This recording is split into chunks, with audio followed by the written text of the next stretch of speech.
Hey guys, welcome to another English commentary done by Diggity. This match is going to be part of MST Season 3, Group 8. See Ruby and Roro in this match, Iris and Modesty on the other side. Spoilers, so skip ahead 10 seconds if you don't want anything spoiled right now. Iris won Game 1, played very beautifully between him and Modesty. Good map control on that. And yeah, on Byzantium 2, once again, keep in mind mirror matchup to start. And this is going to be tough for me because I know absolutely nothing about Roro. Ruby, of course, I got to give Ruby an advantage just going into the dark because I know that he's a zerg specialist known mostly for beating Savior very handily.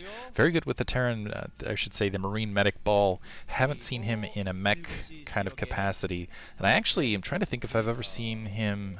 I've seen Ruby play against, I think, Protoss and Terran a little bit. Not too impressive in that category, but against Zerg, he's fantastic, very good altogether with his control.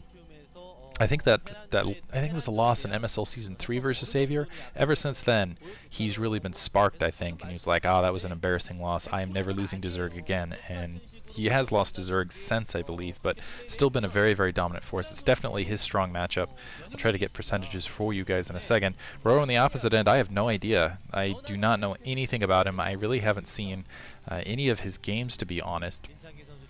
Yeah, generally it's just completely in the dark. I know he's on We Made Fox, so maybe we can assume something about his practice partners. Plays against Mind here and there.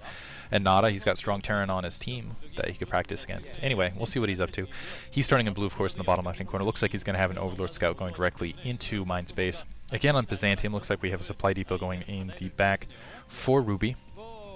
And we'll see again. I think he can go either way. He can go that Medic Marine Ball, which he's very proficient with. He can go that mech build. I think either way he's going to seal that front door in again because he just, it's just wise. A big key to this map is that second expansion for Terran Zerg. Want to try to put up as much pressure as possible and then just try to keep that, keep Terran to one base basically. And that's always kind of one of those goals you wish you can do, but especially on this map, it's difficult to stop Terran once they, you know, get a lot of Medic Marines out, and that's kind of a no-duh statement. But yeah, if you want to win it, you want to win it early, generally on this map. You want to go isolate an early gas here from Roro, so might be thinking about a 2 hatchery build. Not building any drones. Wow, gas before his spawning pool even at this stage, I think. Didn't see the spawning pool going down, and it looks like, yeah, front door seal almost finished well, front door barracks almost finished for Ruby. Looks like he might be going, I think that's another SCV, maybe to scout. Actually, no, the scouting SCV is already entering the base here, so you're going to see that second hatchery now. So I think he is going to go for more Medic Marine here. And kind of that inverted, the other thing about having that inversion right there is Mutalisks can be very good. It's good for Hydralisks and Mutalisks, basically ranged units, and the Mutalisks can go back and forth kind of over that dark area. So we'll see if Ruby can get some sort of high ground spotting. That would definitely help out. And there's the spawning pool very, very late for Roro. Wow, and SCV is going to in fact see that. And the front door seal, yeah, it doesn't look like, wow, quick expansion from Ruby going in and seeing that spawning pool going so late. So he's going to take the opportunity to take the high ground quickly, open up his front doors, and try to get some Marines there as quickly as possible. So this might be a mistake from Roro going for, especially because first of all it was scouted. I guess he was going to hope for that later scout. Ruby's going to see just that gas being spotted, and again I feel like one of the keys to this map is trying to isolate Terran to a single base. I mean that doesn't work on other maps, of course, because it's just very difficult, but you have more options as far as your additional bases for Zerg, whereas on Byzantium a little bit more difficult, I would say, for Zerg to really take, particularly additional gas. It just feels like the gas expansions are somewhat hard to take out there, basically. I'm trying to, if you guys know, there's an expansion that's 6 o'clock, but it's kind of down 2 ramps, and it's kind of this nice little funnel. You can get a flank on that, but anyway, so I don't know. It feels like Zerg don't have a lot of additional gas options. They're kind of isolated in at certain places, and they're, yeah, quick tech to layer, so 2 hatchery build. And I think this is a problem for Roro because I think he might have just been assuming that Ruby was going to go for that kind of mech build, and I don't think that Ruby is. He's now mining gas. He's got that academy going up. Yeah, he's going to go for more Medic Marine thing, and he has that bunker on the front door, so Ruby's actually already set.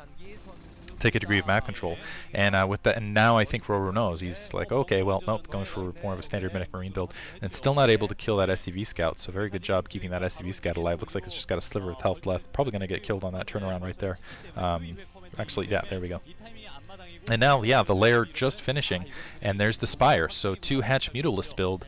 Roro going into Ruby. I think Ruby will be prepared, though, so he's probably got an engineering bay going already. He saw that gas down early for quite a while. He knows that second base was up for quite a long time ago. I don't see an engineering bay just yet, and he's got a fire bat, interestingly enough. He's got a fire bat, just a single bunker, and 4 Marines, 4 SCVs at the stage. He's still got a good amount of time here. But it looks like he's planning on going for a quick bunker bust, not a suicidal bunker bust, but more of aggressive bunker bust, I guess, to make sure that those Mutalisks are forced to kind of stay at home base. A single Marine wandering in. I think that's just an exploratory Marine to kind of get an idea, again, do a little bit more scouting and get an idea of kind of the attack force he's going up against. He's definitely going to be able to wander in and see the Spire absolutely unopposed here. Roro doing a terrible job of information denial, just wandering and seeing that Spire going up. I definitely think he's going to be prepared for this now.